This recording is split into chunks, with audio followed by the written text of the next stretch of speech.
Bom dia, a paz do Senhor Jesus, Deus abençoe a todos. Vamos entrar na presença de Deus com toda a reverência, como sempre fazemos, em nome do Senhor Jesus.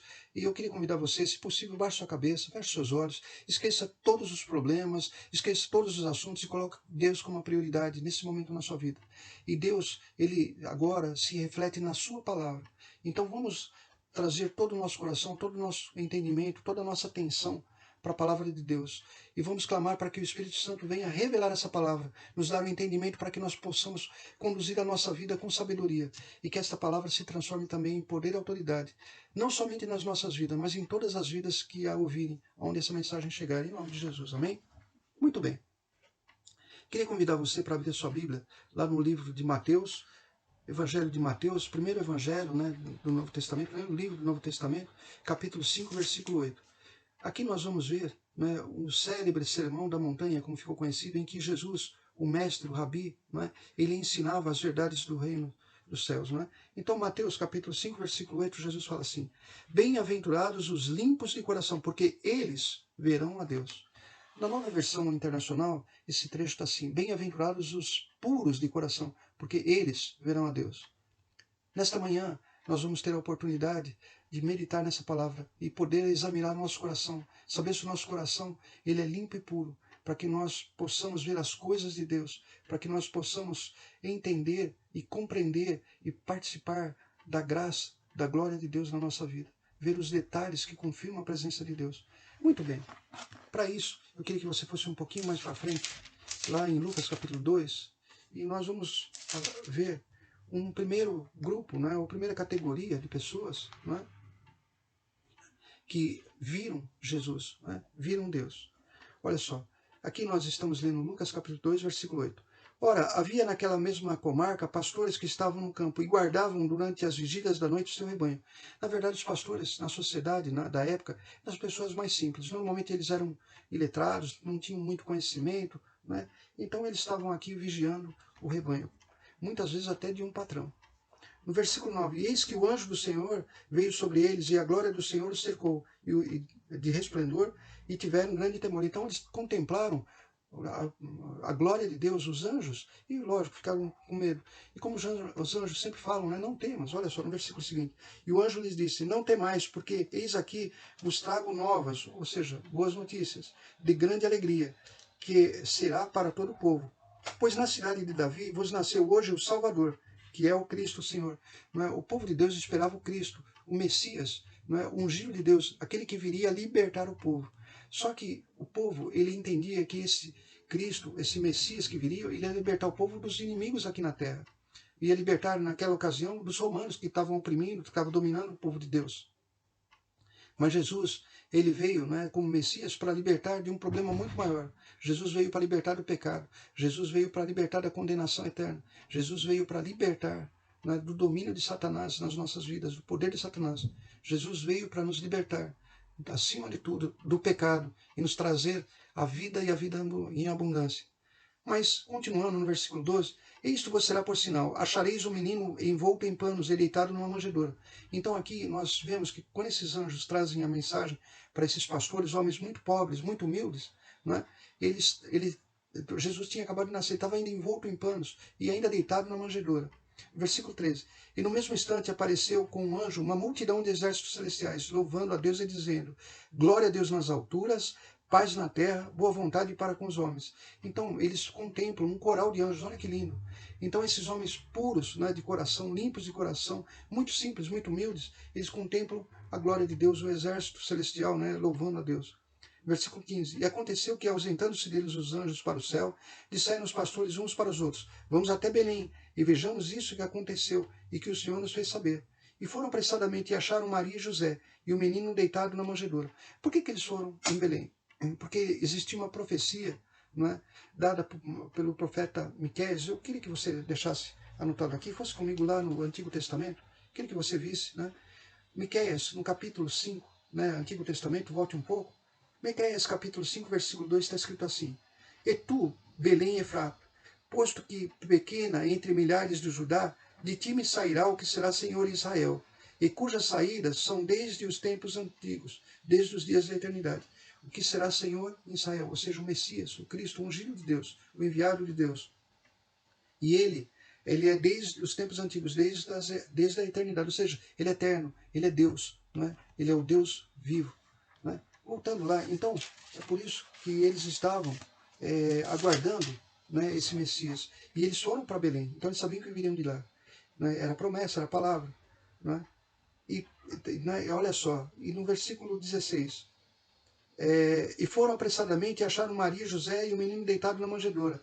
E vendo, divulgaram a palavra que acerca do menino lhes fora dita. Né? Então eles começaram a divulgar para Maria, para José, para todas as pessoas que encontravam. E todos os que a ouviram se maravilharam do que os pastores lhe diziam. Eles começaram a pregar a boa nova, não é? Mas Maria guardava todas essas coisas, conferindo-as em seu coração. Maria, com toda razão, temia pela vida do seu filho, né, de Jesus, que sabendo que ele era o Messias, o rei dos judeus, né, ele fosse perseguido, como de fato foi. Né? Versículo 20, e voltaram os pastores, glorificando e louvando a Deus, por tudo que tinham ouvido e visto, como lhes havia sido dito. Então você vê aqui a confirmação de que homens puros de coração, limpos de coração, conseguiram enxergar que Jesus veio. O que é um coração puro e limpo? Uma pessoa que não se baseia no seu dinheiro, na sua fama, no seu poder, no seu conhecimento, na sua inteligência. Uma pessoa que sabe perdoar, esquecer, ou seja, se ela não sabe perdoar, esquecer tudo o que aconteceu, o coração dela sempre vai ficar com mágoa, sempre vai ficar com ressentimento. O coração dela não vai ser puro, não vai ser limpo. Então são pessoas que aprenderam a esquecer as coisas, aprenderam a perdoar. São pessoas que buscam somente a simplicidade da vida, a alegria, né? Buscam o amor, né? Buscam a paz. Então são pessoas, né, que são muito simples. Né? Esses pastores representam o primeiro grupo, a primeira categoria de pessoas. Né? Agora vamos ver uma segunda categoria. Né? Isso, eu queria que você voltasse lá em Mateus, no capítulo 2. Né? Nós vamos ler do versículo 1 ao versículo 12. Eu vou explicando como estou fazendo. Né? Está escrito assim: E tendo nascido Jesus em Belém de Judeia, no tempo do rei Herodes, eis que uns magos vieram do Oriente a Jerusalém. Então, esses magos, na verdade, eram pessoas estudiosas e cultas. Não é? Eles estudavam astronomia. Perceba, astronomia não é astrologia. Astronomia é estudar os astros, aprender com a ciência. Né? Então, eram os homens cultos, os homens que buscavam a ciência, a cultura, a leitura. Não é? Diferente da astrologia, leitura de cartas, que pretendem, não é, enxergar o futuro, coisa que só cabe a Deus, e pretendem mudar a sorte das pessoas, pretendem mudar o destino das pessoas, coisa que somente cabe a Deus. Então, astrologia, tarô, todas essas coisas são adivinhações, que são abominação, ou seja, coisas que Deus, né, não suporta. Esses homens, eles eram astrônomos, cientistas, estudiosos, buscavam conhecimento, e com certeza eles buscaram conhecimento nas bibliotecas, porque deveria ter, com certeza, a palavra de Deus, a mensagem de Deus nos livros, né? Na época eram pergaminhos, rolos, né? Porque nós sabemos que Daniel esteve na Pérsia. Provavelmente esses homens do Oriente, né, esses magos aqui que falam, né, que vieram adorá-lo, né, do Oriente, provavelmente eles vieram do Irã. Né? Então, o Irã era a antiga Pérsia, onde Daniel viveu, e Daniel foi um testemunho, né, do poder de Deus. No versículo 2 está escrito assim, dizendo: onde está aquele que é nascido, o rei dos judeus? Veja como eles citam, né, o conhecimento de que viria o Messias pelas revelações. Né? Porque vimos a sua estrela no Oriente e viemos adorá-lo. Com certeza eles viram uma estrela que não era comum. Eles perceberam naquela estrela uma revelação. E o rei Herodes, ouvindo isso, perturbou-se toda Jerusalém com ele. Então agora nós temos contato com dois grupos, mais dois grupos. O primeiro grupo são pessoas, né, que têm sede de buscar a Deus. Então, ainda que eles não sejam ainda do povo de Deus, mas eles buscam a Deus.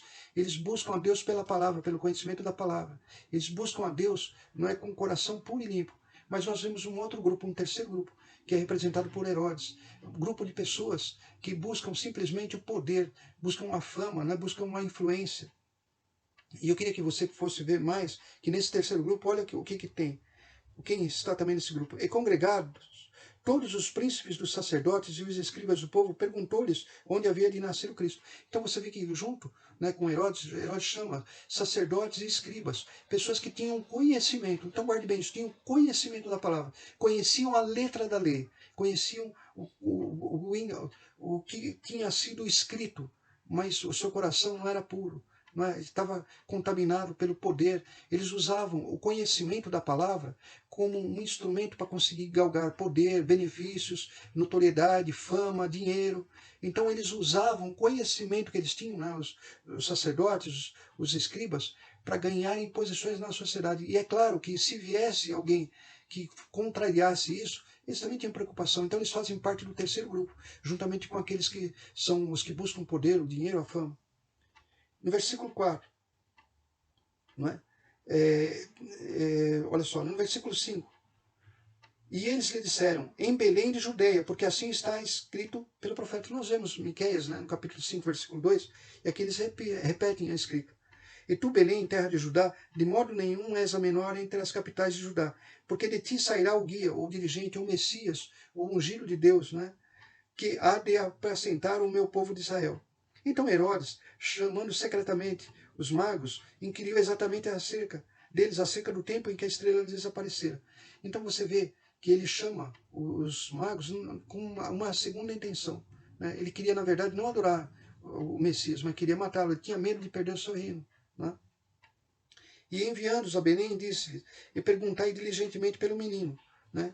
E se achardes, participai, irmão. Quer dizer, me falem, né? Onde ele está, onde ele mora, para que também eu vá e o adore. Isso era mentira. Então ele queria ir não para adorar o menino, mas para matá-lo, temendo a perda, né, do seu reino, do seu reinado. E tendo eles ouvido o rei, partiram, eis que a estrela que tinham visto no oriente ia diante deles, até que chegando se deteve sobre o lugar onde estava o menino. Você vê a misericórdia para aqueles que, mesmo não sendo do povo de Deus, mas aqueles que buscando com sede no coração a verdade, né, o caminho que Deus propôs, como que Deus se revela e guia, dirige. Olha só, e vendo eles a estrela, alegraram-se muito com grande alegria. E entrando na casa, acharam o menino com Maria, sua mãe, e prostrando-se o adoraram, e abrindo seus tesouros, lhe ofertaram dádivas como ouro, incenso e mirra. Ouro, incenso e mirra. Uma outra oportunidade nós podemos até estudar o que significa isso, mas eles trouxeram presentes, né? No versículo 12, e sendo por divina revelação avisados em sonhos, então o sonho como um poder de revelação de Deus, e sendo por divina revelação avisados em sonhos, para que não voltassem para junto de Herodes, partiram para sua terra por outro caminho. O que caracteriza, então, esse grupo de pessoas? Não é tanto o rei Herodes como aqueles sacerdotes e os escribas. A busca pelo poder, pelo dinheiro, pela fama, pelos títulos, pelos cargos, né? Os sacerdotes se preocupavam com seus cargos, com os títulos que eles tinham, não se preocupavam com as coisas de Deus, mas com a fama, com o título que eles podiam ocupar, né?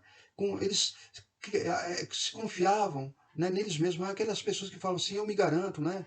E eles tinham na sua riqueza, na sua posição, na sua fama, na sua influência, a fonte, a sua base, né, a sua fonte de confiança. Eles não sabiam perdoar e esquecer, eles tinham dificuldade, não é, de ajudar uma pessoa sem nenhuma intenção, sem nenhuma segunda intenção, porque o coração deles era contaminado. Né? Eram pessoas que dificilmente, né, enxergariam a glória de Deus, porque Jesus disse, bem-aventurados os puros ou os limpos de coração, porque eles verão a Deus. Esse grupo de pessoas, eles estavam envolvidos com as coisas do mundo, com o poder do mundo, com as atrações do mundo. E nisso, não é, eles acabavam não tendo a oportunidade de enxergar as coisas de Deus, uma vez que o coração deles estava ocupado com outras coisas. Você sabe que quando, né, os pastores eles viram, tiveram a revelação, eles voltaram para a sua vida. Né? Mas o seu coração, eles sempre vigiavam, né, para que ele não fosse continuar limpo. Né? Eu queria que você tivesse a oportunidade de meditar nessa palavra, porque assim como os profetas tinham profetizado a respeito da primeira vinda de Jesus, que Jesus ia nascer, né, de uma virgem e tal, agora nós temos novamente, né, uma profecia, e é dada pela própria boca do Senhor Jesus. Eu queria que você fosse comigo lá em João capítulo 14, né, João, Novo Testamento, capítulo 14, e você vai ver que Jesus ele fala que ele vai vir de novo, ele viria numa outra vez. Né? Mas quem que vai poder vê-lo? Quem que vai crer nisso? Somente quem tiver o coração puro e limpo, que nós estamos aprendendo hoje. João capítulo 14. Não se turbe, ou quer dizer, não se preocupe, né? O vosso coração. Credes em Deus, crede também em mim. Na casa do meu pai há muitas moradas. Se não fosse assim, eu vou lá ter dito. Vou preparar-vos lugar. E aqui ele faz uma promessa. E se eu for e vos preparar lugar, virei outra vez. Guarde bem isso. Virei outra vez. Jesus disse, virei outra vez. E vos levarei para mim mesmo, para que aonde eu estiver estejais vós também. Muito bem. Será que o nosso coração é limpo para ter a certeza, ter a esperança e aguardar a volta de Jesus? Será que nós cremos que o que ele falou com a própria boca dele, dessa vez com a própria boca dele, vai se cumprir? Mas será que o nosso coração está limpo, aprendendo, não é, como nós vimos, não é, com a simplicidade, não é, aguardar e enxergar as coisas de Deus? Não foi somente Jesus que disse isso. Se você for um pouco mais para frente, lá no livro de Atos, nós vamos ver que os próprios anjos confirmam isso, que ele vai voltar. Atos capítulo 1, né? Então, logo depois de João, Atos capítulo 1, versículo 9. Né? Quando Jesus ele tinha acabado de dar as suas últimas instruções para os seus discípulos, ele já estava subindo, né, aos céus. Olha só o que acontece. Estou lendo Atos capítulo 1, versículo 9. E quando dizia isto, vendo eles, foi levado às alturas a uma nuvem, e uma nuvem o recebeu, ocultando-a a seus olhos. E estando com os olhos fitos no céu, enquanto ele subia, eis que junto dele se puseram dois varões vestidos de branco, dois anjos. Né? No versículo 11, os quais lhe disseram, varões galileus, por que estáis olhando para o céu? Este Jesus que dentre vós foi recebido em cima nos céus, há de vir, olha só, há de vir, virá, voltará, assim como para o céu o vistes ir. Então, não vai ser mais de Belém e Efrata, mas nós vamos ver Jesus vindo dos céus. Assim como ele subiu, nós vamos ver ele descendo dos céus para buscar o seu povo, né, no devido tempo, né, que está preparado. Será que nós temos o nosso coração limpo e puro para crer nisso, para esperar isso, para guardar isso? Né? Então, eu queria que você pudesse agora, né, me seguir numa oração, não é? Baixe sua cabeça, feche seus olhos. Senhor Deus e Pai, nós queremos te agradecer pela tua palavra. A tua palavra nos dá a oportunidade, meu Pai, de examinarmos os nossos corações e ver se os nossos corações realmente são limpos e puros, para nós enxergarmos a tua vinda, a tua graça, a tua glória, meu Pai. Pai querido, que essa mensagem seja poderosa e transforme todos aqueles que a ouvirem em um coração limpo e puro, para que nós possamos ver a tua glória, ver a tua vinda, meu Pai, e a tua volta e ficarmos firmes. É o que nós te pedimos e te agradecemos. Em nome de Jesus. E você que crê, diga amém e graças a Deus. Muito bem. Eu queria terminar, né, desejando, né, a todos um Feliz Natal, né, que no próximo sábado é o Natal, né, mas também lembrando, né, dando importantes recados, que na igreja de Ribeirão Pires, né, estão tendo os cultos presenciais, mas vai ter o último culto desse ano, no dia 22, num culto de ação de graças, que vai ser uma quarta-feira, às 20 horas da noite, vai ser um culto maravilhoso. Eu queria convidar você para participar. Então, quarta-feira, às 20 horas, culto de ação de graças. O último culto desse ano. A igreja de Ribeirão Pires, com os cultos presenciais, somente voltará dia 9 de janeiro. Então, dia 22 encerra, não é, os cultos presenciais e só vai voltar dia 9 de janeiro, um domingo, também às 10 horas. Não se preocupe, porque todos os domingos nós teremos o nosso culto virtual, com todas as mensagens, né, como sempre tenho falado, gravadas. Né, você pode ver em qualquer hora do dia, do domingo, ou mesmo durante a semana. E eu queria também lembrar que na igreja da Vila Nova Cachoeirinha, né, todos os domingos às 10 horas, né, os presbíteros Fábio e Cléia, eles trazem a palavra de Deus revelada na escola bíblica, na escola ministerial, em que você aprende então, todos os detalhes, como aprende com conhecimento de teologia, de história, né, a confirmação da palavra de Deus. Né? E se você quiser, é você só solicitar no grupo os links, né, esse culto, essa reunião, essa escola bíblica, ela é ao vivo, ela é uma escola através de uma plataforma que é virtual e é uma live, né? Na verdade acontece ao vivo. Eu queria convidar você que se puder para participar também. E na quarta-feira, né, nós temos também, não é, no grupo familiar, né, que também é virtual, que vai ao ar toda quarta-feira às 20 horas, com o professor Nessim, né, de uma forma maravilhosa, trazendo os estudos a respeito da lei e da graça, né, com um profundo conhecimento do idioma hebraico, né, que é a base, a primeira língua que Deus se revela, não é? E também no grego do Novo Testamento. Queria convidar você também para estarmos juntos, né, nesse grupo familiar na quarta-feira às 20 horas. Muito bem, um bom Natal, boas festas, que Deus abençoe você e sua família e um bom domingo. E até a nossa próxima reunião, em nome do Senhor Jesus.